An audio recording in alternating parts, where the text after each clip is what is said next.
Moscú, verano de 2025. El viento cortaba las calles con una furia blanca. Afuera, los coches cubiertos de escarcha parecían estatuas olvidadas.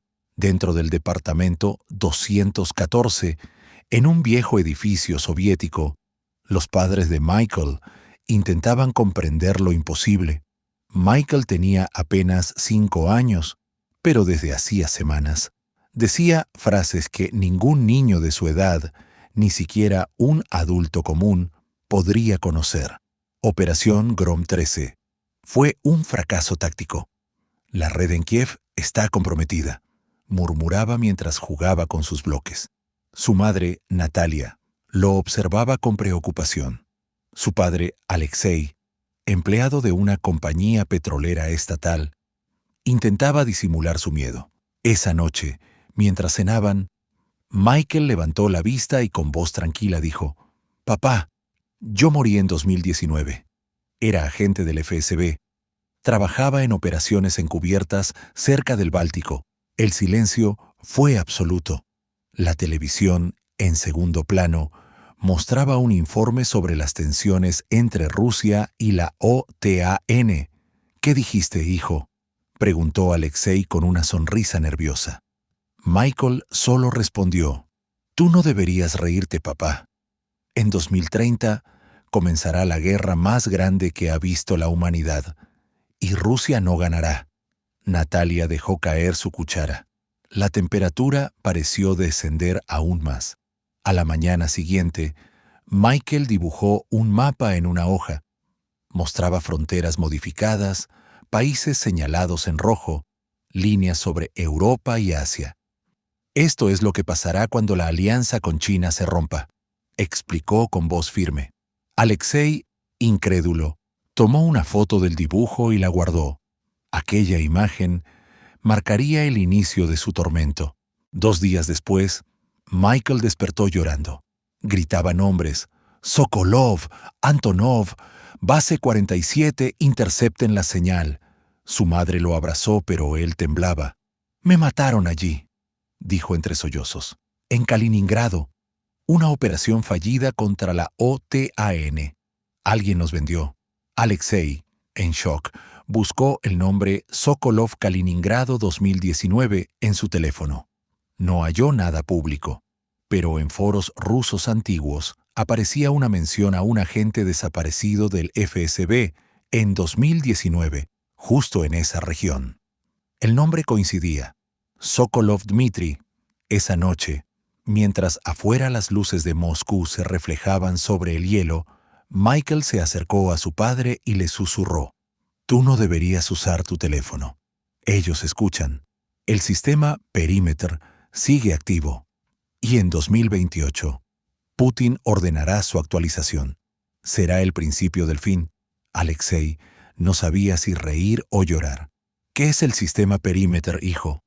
«Es el Dead Hand, papá», respondió el niño sin vacilar. «Un protocolo automático de represalia nuclear. Si se activa, no habrá vuelta atrás». Natalia, aterrada, pidió una cita con un psiquiatra infantil, pero antes de salir, Michael escribió con crayones rojos sobre la pared: «2030, la última llamada». Esa noche, los padres notaron algo más inquietante. Michael no tenía recuerdos de su vida actual antes de los 3 años, pero hablaba de códigos militares, fechas y nombres de científicos que estaban apareciendo en las noticias de inteligencia sobre armas hipersónicas. Alexei empezó a grabarlo. Cada palabra, cada mención, porque si lo que el niño decía era verdad, Rusia no solo estaba preparando algo, también sabía que el fin se acercaba. Los días en el departamento 214 comenzaron a volverse insoportables. Michael ya no hablaba como un niño. Sus palabras eran calculadas, su mirada profunda y analítica. A veces se quedaba quieto frente a la ventana durante horas, observando la nieve caer sobre los techos de Moscú, como si estuviera esperando una señal. Una noche, Alexei lo escuchó susurrar algo mientras dormía. Operación Nebo 23. Beijing no cumplirá su parte. El dragón se volverá contra el oso. Aquella frase resonó en su cabeza durante días. En el trabajo no podía concentrarse. La relación entre Rusia y China siempre había sido tema de orgullo nacional, pero Michael insistía en lo contrario. Papá, en 2029, ellos nos van a traicionar. La alianza se romperá cuando Pekín firme un pacto secreto con Estados Unidos. Será por el control de la inteligencia artificial militar. Alexei no sabía cómo procesar aquello. El niño apenas sabía leer, pero hablaba de geopolítica con precisión quirúrgica. Esa misma semana, un vecino del edificio, un exmilitar retirado llamado Boris, escuchó uno de los monólogos del niño y comentó en voz baja: «Tu hijo dice cosas peligrosas. Ten cuidado, Alexei. En Rusia los oídos del Estado no duermen». Las noches se tornaron más tensas. Natalia notó que hombres con abrigos oscuros permanecían frente al edificio. Vehículos sin placas estacionados durante horas. Una madrugada, el timbre sonó con insistencia. 2 sujetos, supuestamente de la empresa eléctrica, pidieron revisar el medidor. Alexei los dejó pasar. Al irse, notó que el teléfono fijo tenía un zumbido distinto. «Nos están escuchando», susurró Michael, igual que antes, igual que cuando trabajaba para ellos. Natalia se quebró en llanto. «¿Quién eres, Michael?» El niño la miró fijamente, sin pestañear. «Soy el eco de un soldado muerto, un espía sin patria. Pero vine para advertirles, el 2030 no será un año, será una herida». Esa noche, Alexei encendió la televisión para distraerse. Las noticias hablaban del aumento de las tensiones en Europa del Este, nuevos ejercicios militares de la OTAN cerca de Polonia y un posible conflicto por el Ártico. Michael, sin apartar la vista del noticiero, dijo con calma: «Ellos lo llaman contención, pero en 2030 lo llamarán invasión». Los padres se miraron en silencio.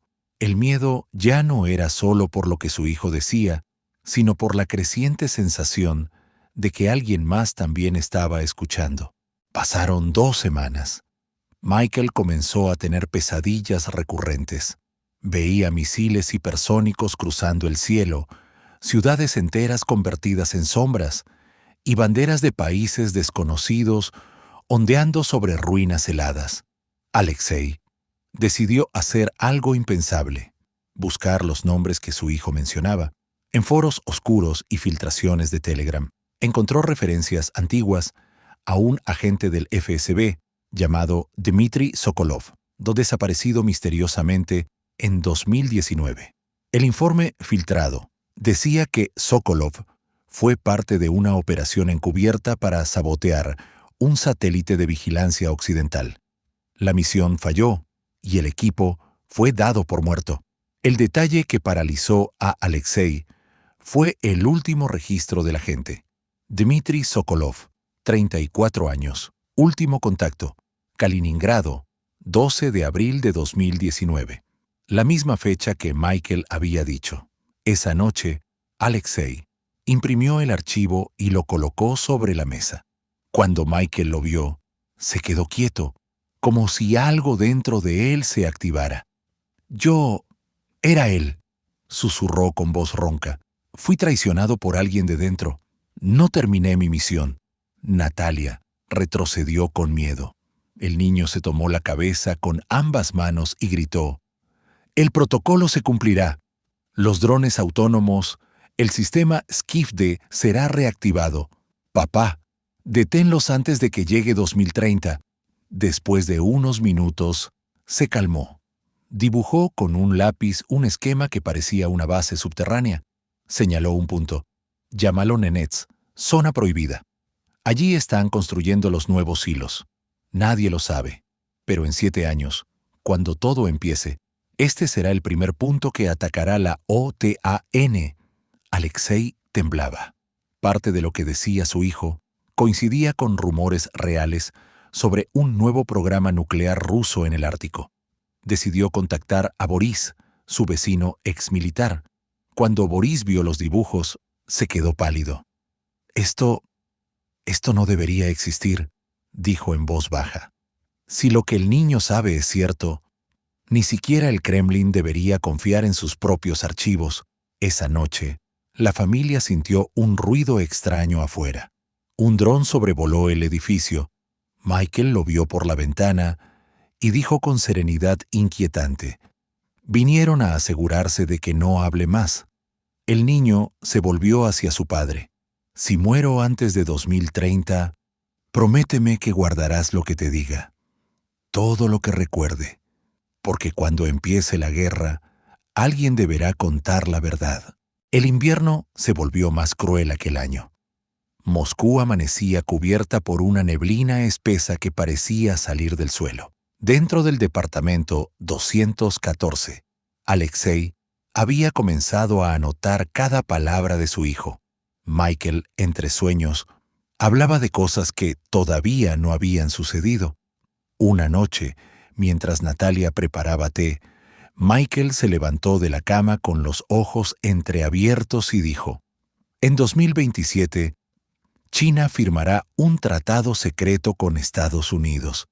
Lo llamarán el Acuerdo de Seúl y sellará la división del mundo». Al día siguiente, Alexei investigó. En medios internacionales ya circulaban rumores sobre un acercamiento diplomático silencioso entre Pekín y Washington. La piel se le erizó. Michael seguía dibujando. Esta vez trazó una figura: una ciudad costera arrasada por fuego. Esto será en 2030. El conflicto no empezará con bombas, sino con un error, un satélite derribado, un algoritmo equivocado. Natalia ya no podía soportarlo. Intentó llevar al niño con un sacerdote ortodoxo del barrio. El padre Iván, al escucharlo, se persignó lentamente. No es común que un niño hable así, pero la reencarnación no es parte de nuestra fe. Michael lo interrumpió con serenidad aterradora. «Dios no me envió para convencerte, padre. Solo vine para advertirte que el fuego vendrá del norte». Esa noche, Alexei soñó con sirenas, luces naranjas y la voz metálica de su hijo repitiendo: «Sistema Perimetra activado. Autorización». Omega despertó empapado en sudor. Al mirar hacia el pasillo, vio a Michael de pie, mirando la puerta del departamento. «Papá, ellos ya saben que leíste el archivo». «¿Quiénes, hijo?» «Los que aún trabajan en la sombra, los que nunca murieron». De pronto, se escucharon pasos en el pasillo del edificio. Alguien se detuvo frente a su puerta. Un silencio absoluto. Luego, un leve golpe. Alexei contuvo la respiración. Cuando abrió, solo encontró un sobre en el suelo. Dentro había una hoja sin remitente, con una sola frase escrita en ruso: «Deja que el niño olvide». La paranoia se apoderó de la casa. Natalia insistía en mudarse, pero Alexei no podía abandonar a Michael ni lo que el niño sabía. El pequeño ya no era el mismo. Sus juegos se habían convertido en simulaciones bélicas. Dibujaba planos, hacía maquetas de misiles con plastilina y escribía símbolos que parecían códigos. Una tarde, mientras las noticias hablaban de un nuevo sistema de defensa ruso llamado Poseidón II, Michael comentó sin levantar la vista: «Eso no es un sistema defensivo, es ofensivo. Puede destruir una costa entera con una sola detonación bajo el agua. Lo diseñaron para que nadie sobreviviera en las ciudades portuarias de Occidente». Alexei se quedó helado. «¿Cómo sabes eso, hijo?» «Porque ayudé a crear el proyecto anterior», respondió con calma. «Yo era parte del equipo que diseñó la primera versión. Me llamaban Cuervo Blanco». Boris, el vecino exmilitar, decidió intervenir. Una noche, fue a cenar con la familia y escuchó las historias del niño. Cuando Michael mencionó que China traicionaría a Rusia, Boris se tensó. Eso es imposible. Son aliados naturales, dijo con firmeza. Michael lo miró fijamente. Nada en la política mundial es natural. Todo es temporal.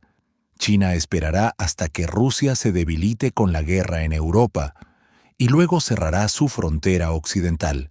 Nos dejarán morir solos. El exmilitar quedó en silencio. A la mañana siguiente, apareció un nuevo mensaje anónimo en el correo electrónico de Alexei.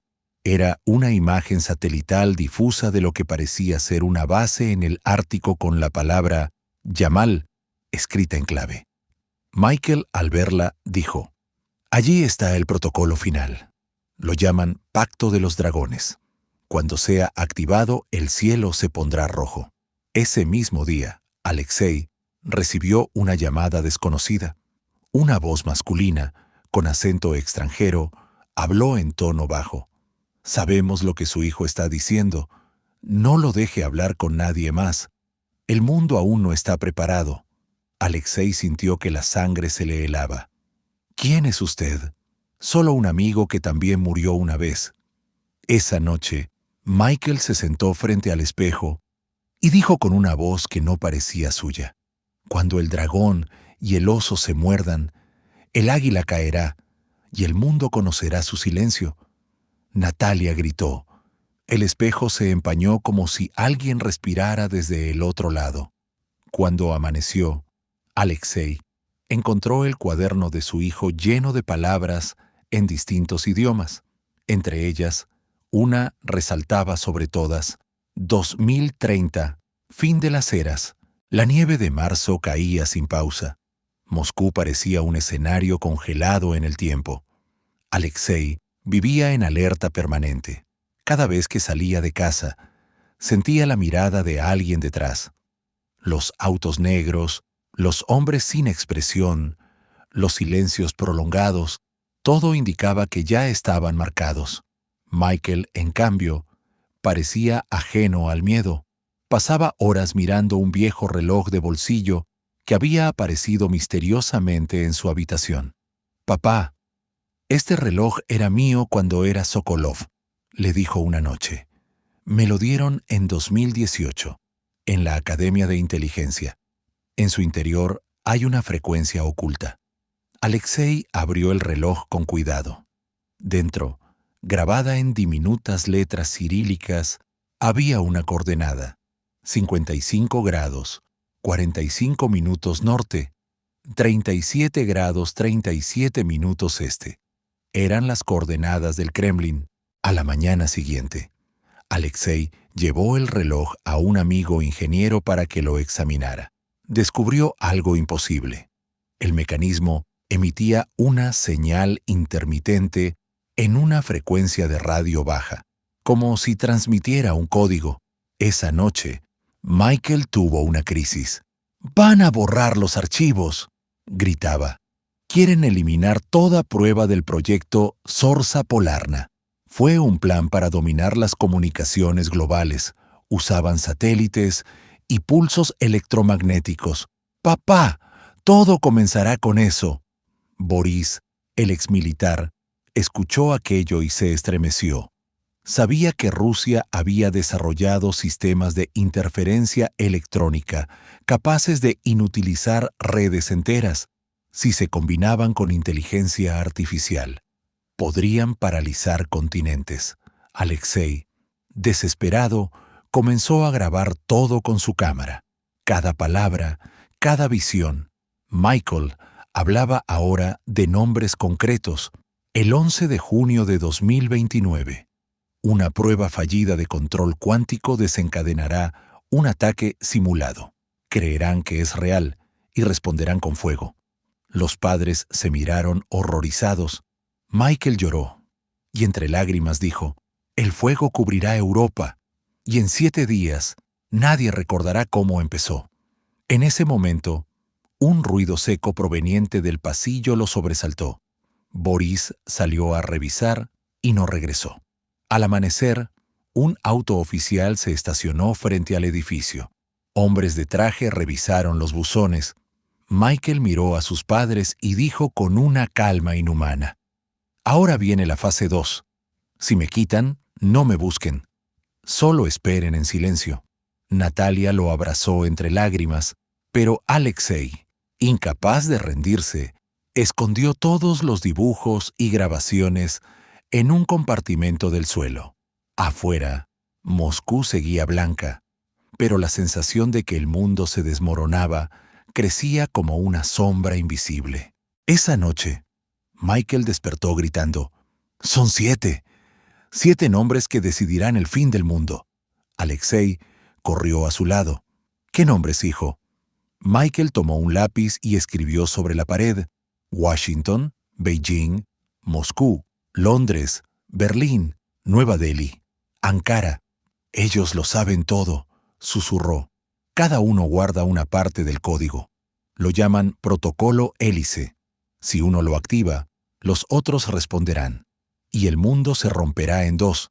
Alexei comprendió entonces que lo que su hijo describía era un sistema de disuasión global, una red de defensa automática que, en teoría, no existía públicamente.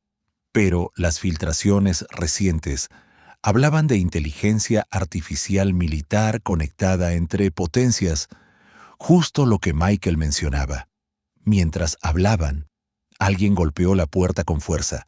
«¡FSB! ¡Abran de inmediato!». Natalia gritó. Alexei escondió al niño detrás del sofá y abrió. 3 hombres entraron sin pedir permiso. El más alto mostró una placa. «Hemos recibido reportes de actividad sospechosa en este domicilio. Debemos revisar». Uno de ellos notó los dibujos en la pared. Se detuvo frente a las coordenadas escritas por Michael. «¿Qué significa esto?», preguntó con tono frío. Alexei titubeó. Solo son garabatos de un niño». El agente se giró hacia Michael, que lo observaba en silencio. «¿Cómo te llamas, pequeño?». «Me llamaba Dmitri Sokolov», respondió con una sonrisa leve. El silencio que siguió fue insoportable. El agente palideció y ordenó salir. «Revisaremos esto más tarde», dijo con voz temblorosa. «Cierren la puerta y no hablen con nadie». Cuando se fueron, Natalia rompió a llorar. Michael se acercó a ella y le tomó la mano. «No tengas miedo, mamá. Ya no pueden detener lo que viene». Esa misma noche, una tormenta eléctrica cayó sobre Moscú. Los noticieros informaron de un apagón que afectó varias regiones del país. Michael miró por la ventana y murmuró: «La prueba ha comenzado. Solo falta encender la llave». Alexei encendió la televisión de batería. Un titular recorrió la pantalla: «Corte masivo de energía en Europa del Este. Se sospecha ataque cibernético». Michael cerró los ojos y dijo, como si recitara una profecía: «Cuando el mundo despierte, ya será demasiado tarde. Los dragones están en movimiento». El amanecer llegó envuelto en una calma inquietante. El cielo sobre Moscú estaba cubierto por un velo gris metálico. Las antenas de los edificios parecían lanzas apuntando al vacío. En el departamento 214, el silencio era tan espeso que hasta el tic-tac del reloj se escuchaba como un disparo. Natalia despertó sobresaltada. La cama de Michael estaba vacía. La ventana abierta dejaba entrar el aire helado de la mañana. «¡Alexei!», gritó. «¡Michael no está!». Salieron a buscarlo por las calles cubiertas de nieve. Lo llamaron entre la multitud, en estaciones, en parques. Nadie había visto a un niño de 5 años con abrigo gris y gorro rojo. En la comisaría les tomaron la denuncia con desgano. «Desapariciones hay todos los días», dijo el oficial, sin levantar la vista del papel. Al volver a casa, Natalia encontró sobre la mesa el reloj que Michael decía haber tenido en su vida pasada. En el reverso, ahora había una nueva inscripción: 13 de enero de 2030, Proyecto Helios. Alexei lo apretó con fuerza. Helios, ese nombre le sonaba. revisó sus grabaciones. En una de las cintas, Michael había mencionado esa palabra mientras dormía. Helios será la chispa, una red global de satélites armados. Cuando falle un nodo, todos responderán. Nadie sabrá quién atacó primero. Con el alma temblando, Alexei encendió su computadora y comenzó a buscar.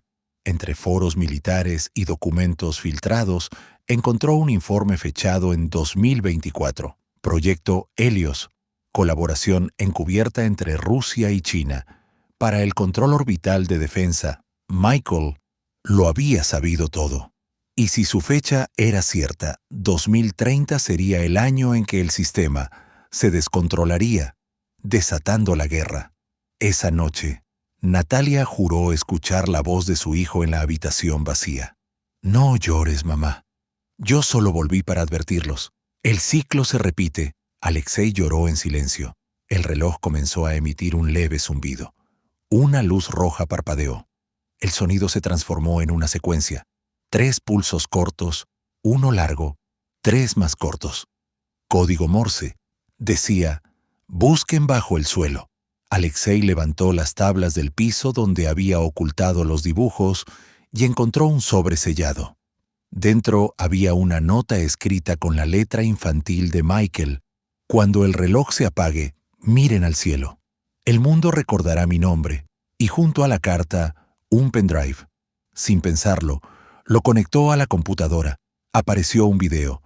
Era Michael, grabado con la voz más firme que jamás le había escuchado. Papá, mamá, si ven esto, es porque ya me encontraron. Pero no teman. Todo estaba planeado. Yo debía regresar, aunque fuera en otro cuerpo, para completar lo que no terminé. El proyecto Helios no es defensa, es un arma dormida. Cuando el algoritmo despierte, creerán que fue un error humano. Pero no lo será. Guarden esto. El futuro depende de que alguien recuerde. La imagen se distorsionó. En los últimos segundos del video, el fondo se iluminó con un resplandor blanco, y la voz del niño dijo con tono mecánico: 2030. Fin del ciclo. Fin del hombre. Han pasado 5 años desde la desaparición de Michael. Es 2030. Moscú está en calma aparente, pero el mundo entero vibra con tensión. Estados Unidos y China se acusan mutuamente de espionaje orbital. En Europa se habla de sabotajes en redes eléctricas y ataques cibernéticos a gran escala. Los noticieros transmiten sin descanso titulares que parecen sacados de las pesadillas del niño. Alexei envejeció una década en silencio. Vive solo, rodeado de carpetas, cables y grabaciones de voz. En su mesa, el viejo reloj de Michael sigue detenido en la misma hora, 3:17 de la mañana. La hora en que desapareció. Aquella madrugada, un informe del Kremlin se filtró en la red. Confirmaba que el sistema satelital Helios había sufrido una anomalía de sincronización. Los gobiernos negaban un ataque, pero los radares del norte detectaban movimientos inusuales. Alexei sabía lo que venía. Encendió la televisión. En todos los canales las mismas palabras: fallas globales en las comunicaciones, cierre del espacio aéreo, advertencia internacional. Entonces, el reloj comenzó a vibrar. Una voz sintética salió de su interior. Autorización Omega. Activación Helios. Los edificios temblaron. En el cielo, una luz blanca se expandió como un amanecer imposible. Los sistemas eléctricos colapsaron. En cuestión de minutos, el planeta entero quedó envuelto en un resplandor que ningún humano había visto antes. Alexei corrió a la ventana. Moscú ardía, y entre el fuego, creyó ver una silueta infantil mirándolo desde el otro lado de la calle, un niño con gorro rojo observando con calma. La voz de Michael resonó en su mente. Te lo advertí, papá. La guerra no comenzó con hombres, sino con máquinas. No ganamos. Nadie lo hizo. El suelo vibró como si el mundo respirara por última vez. La luz lo cubrió todo. Cuando despertó, si es que alguna vez lo hizo, ya no había ruido, ni frío, ni tiempo. Solo el eco distante de una risa infantil. Y una última frase, flotando en el aire, como si el universo la repitiera. Aquí termina el hombre. Aquí comienza el recuerdo.